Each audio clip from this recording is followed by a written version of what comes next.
தமிழக ஆளுநர் திடீர் மாற்றம். இந்த புதிய ஆளுநர் எப்படி? வாங்க விரிவா பார்க்கலாம். தற்போது கேரளாவில் ஆளுநராக இருக்கும் ராஜேந்திர விஸ்வநாத் அர்லேக்கர் தற்போது தமிழ்நாட்டிலும் ஆளுநராக தனது பணியை தொடர இருக்கிறார். இந்த புதிய உத்தரவை குடியரசுத் தலைவர் திரௌபதி முர்மு அறிவிச்சிருக்காங்க. அந்த உத்தரவின்படி தமிழ்நாட்டில் ஆளுநராக பதவியில் இருந்த ஆளுநர் RN ரவியை மேற்கு வங்கத்திற்கு மாற்றப்பட்டிருக்கிறார். இப்படி தமிழ்நாடு உள்ளிட்ட 8 மாநிலங்களின் ஆளுநர்கள் மற்றும் துணைநிலை ஆளுநர்கள் மாற்றப்பட்டிருக்கிறார்கள்.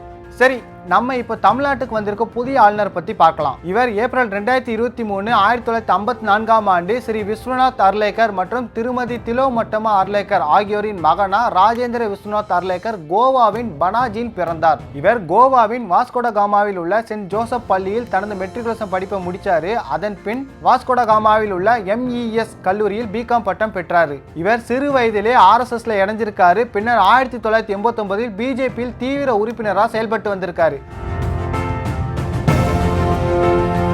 அடுத்து 1975 முதல் 1977 வரை ஜனநாயகத்தை பாதுகாப்பதற்காக தனது தந்தையுடன் சிறை சென்றதா சொல்லப்படுது. இதன் பின் கோவா சட்டமன்ற உறுப்பினராக 2002 முதல் 2007 வரை பதவியில் இருந்துள்ளார். அப்படியே 2012 முதல் 2017 வரை பார்க்கும்போது கோவா சட்டமன்ற சபாநாயகராகவும் 2015 முதல் 2017 வரை வன மற்றும் சுற்றுச்சூழல் அமைச்சராகவும் பணியாற்றியுள்ளார்.